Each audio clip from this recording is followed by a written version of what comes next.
What's up, everyone, and happy Mother's Day 2020. I got a few things going on today. My wife wanted a pork butt so she can make some pulled pork today, but I'm also doing a slab of ribs. So that's what we're going to be doing today. Stay tuned, should be a good one.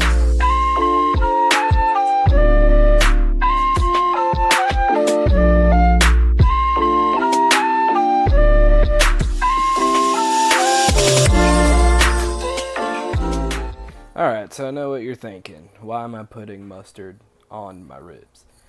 I'm just going to use this mustard as a binder to hold my rubs on. You don't taste it whenever you get done cooking it. It just keeps the seasonings really well adhered to it. Today I'm going to be using Meat Church Holy Gospel as well as Meat Church Holy Voodoo. With this Holy Gospel, I'm just going to take it and I'm going to apply a pretty liberal coat to it. And then when I get done with that, I'm just going to take the Holy Voodoo and do one little passing over it, just enough. Okay, this is pretty nice and adhered. We're going to go ahead and flip it over. Once we get it flipped over, we're going to pretty much do the same thing we did on the other side. I've already got the membrane pulled off of these, so I'm just going to get my mustard. We're going to apply it on there, rub it in, and then do the same thing with the Holy Gospel and the Holy Voodoo. Now I know I use a lot of Meat Church seasonings. No, I'm not opposed to using others. It's just kind of what I'm hooked on right now. This Holy Gospel I know I've used on other videos. It's a pretty sweet rub. It's got some sugar in it. And the Holy Voodoo is just going to add a little bit of spice to it since I'm not doing any sauce today.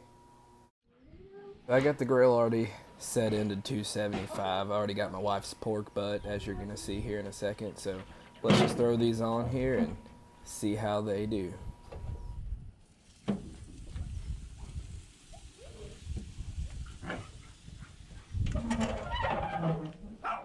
Alright, we have been on for about an hour, so I think it's time to spritz.